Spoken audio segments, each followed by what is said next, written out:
And I've been living fast life, but I see it in slow. Oh no, and you see my lifestyle, I got G's in the double. See many people there outside where they feed man's oboe. Oh no. And we're back. Want to say welcome again, guys. This is M&ETV tonight. Yeah, me. Well, not me. You know, things with M&E. Want to say welcome to it. As promised, always have a nice packed show on a Wednesday for you guys to rock back home, get your things to drink, get your things to eat. We kind of let you see up close and personal people that you know. Most of the people on this show, you know them, but sometimes it's a little kind of, I know this voice, or I know that song, or I know this face, and it's just about putting things together, getting all the pieces of the puzzle and bringing it together. On set, I have what we consider a comrade. Yeah, now look, that comrade thing sounds like if he's trade unionist. I'm not a comrade. I have a brethren, you understand, in the arts, somebody who has been around for a minute, has been doing it for a minute, has been a pioneer in many ways. You understand, he's been one of the men who is very instrumental in how the thing shapes and twists and sound throughout the year, especially carnival season. He's been around in the business for a while. He's a man who's been dabbling in so much different things. Things you might know about him, I am here to share with you guys tonight. One of the things for sure is that I know he's working on an album.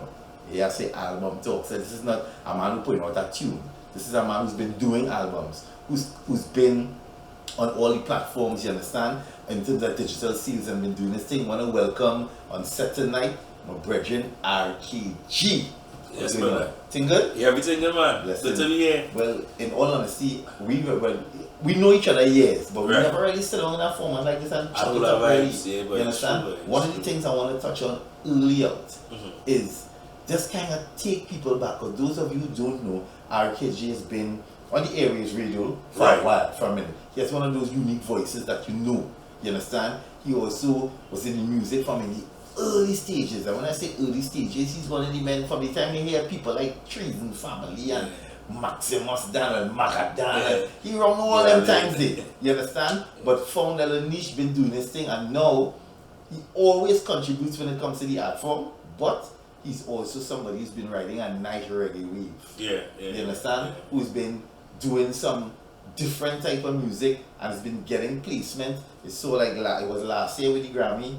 That the Grammy was about 4 years ago. 4 years ago. That was a consideration. That was about the 4 Grammy years consideration, right? Now and then working on a fresh album again. Yeah. So I say really, it's happening, man. It's happening. Of course, I just feel like always trying to make sure and pay attention. Paying attention is good, you know. It's very important.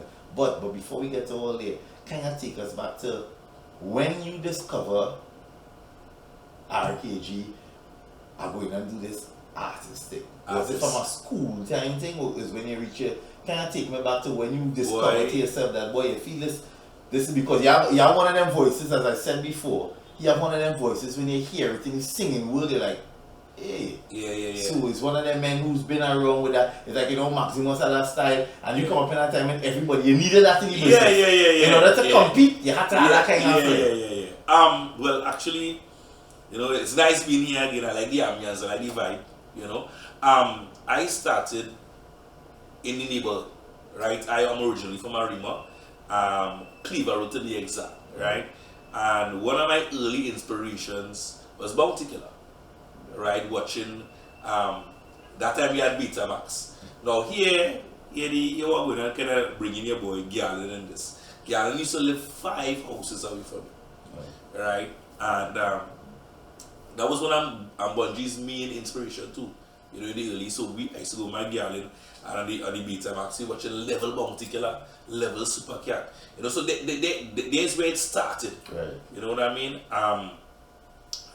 Big up to Treasons too. Those guys used to be by the drag one in Arima. For those who looking would know the drag one in Arima. And every Friday, Kevin Baker used to be a part of that. Right. We outside men beating bucket, men chanting. You know what I mean? Kevin used to chant and thing? Yeah, Kevin was a singer before radio, Oh, I didn't know that. Yeah, Kevin Baker used to sing before radio, mash up school bus. He was one of the main men from Locketa. Oh, you know what I mean? I was just a younger one coming up in his set. Right. Watching Galen and them. Back in those days, it's called Galen. Ice. He used to wear one silver. Yeah. You know what I mean? Before he turned to Bunji Galen. He changed his sobriquet. And that's coming up and watching these guys do that. and then being inspired by the music. You know, I have a brother named Barefoot today. He was like, bro, why you don't take this thing seriously? I said like, what? He said, yeah, because you know, you coming up around here, you're around girls and them. My mother always playing Gregory Isaac, Bob Marley, Sparrow. You know, these are the kind of music genres I grew up hearing. And he was like, bro, take it seriously. And I did. The first song I did was a song with Doggy Slaughter and Ghetto Flex. That was my first recording. Yeah. That was like really years ago. You know what I mean? Like 20 plus was years. Was a combination? Yeah, it was a collaboration, yeah. You know? And how I end up doing that is end up in the studio working on a song with a guy named Jason Lewis, Island Project Records, that was in Westmoreland, right? He does a lot of TV work. No. Back then he had a studio. And while I'm in the studio, I get to Flex TV and he was like, yo, you have a vibe. I like your vibe. Yeah, what is the Subrigade?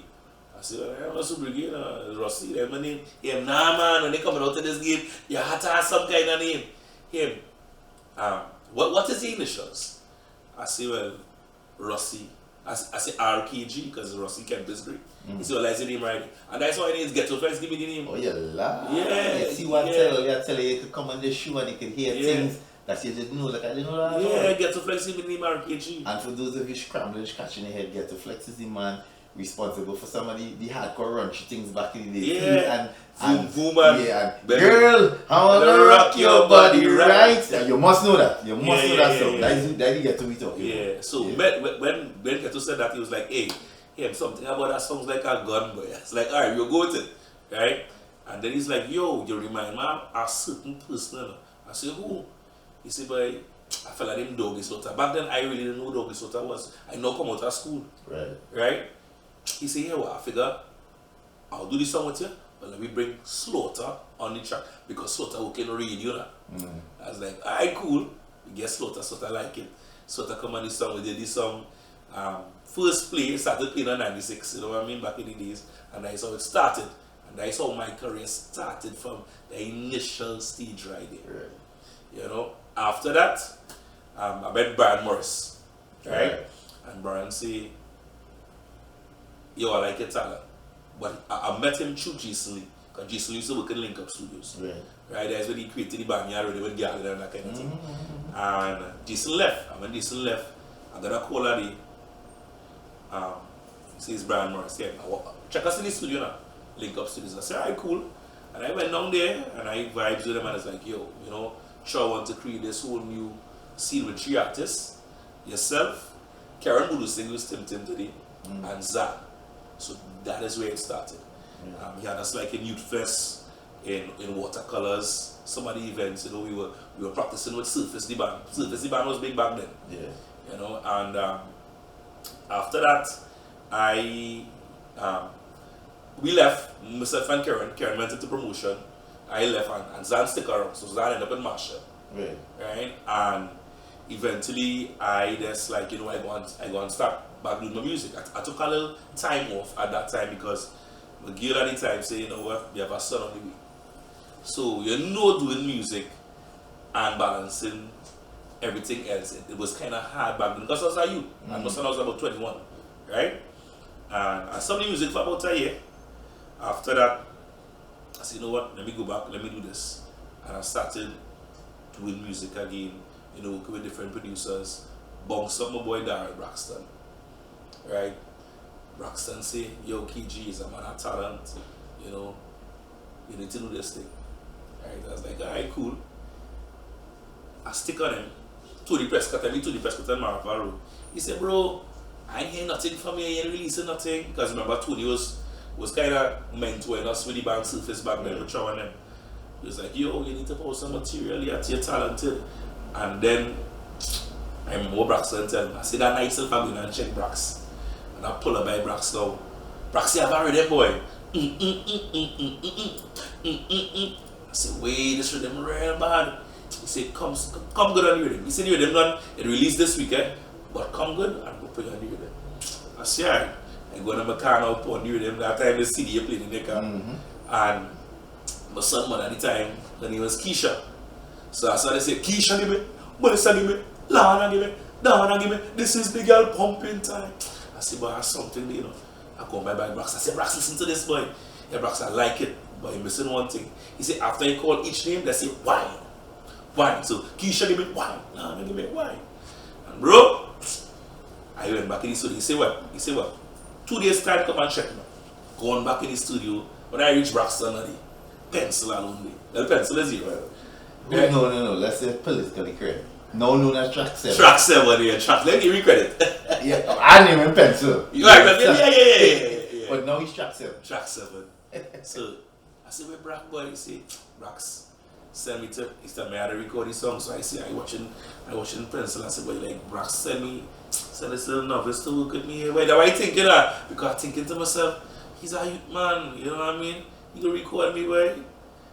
The pencil, don't worry. Pencil set up the mic, and I record this song. Now while I record this song, ding dong in the studio. If you remember this song, the beginning and this song is ding dong, you know. Mm-hmm. Yes, it, right? Yeah. So they ding dong that time, ding dong wild, ding dong on radio. Yeah, ding dong now. I go, okay, I'm gonna get thing now. I say, dong, I say you want to do him, let me ad-lib something self. Because at the time when I did this song, I didn't have an intro.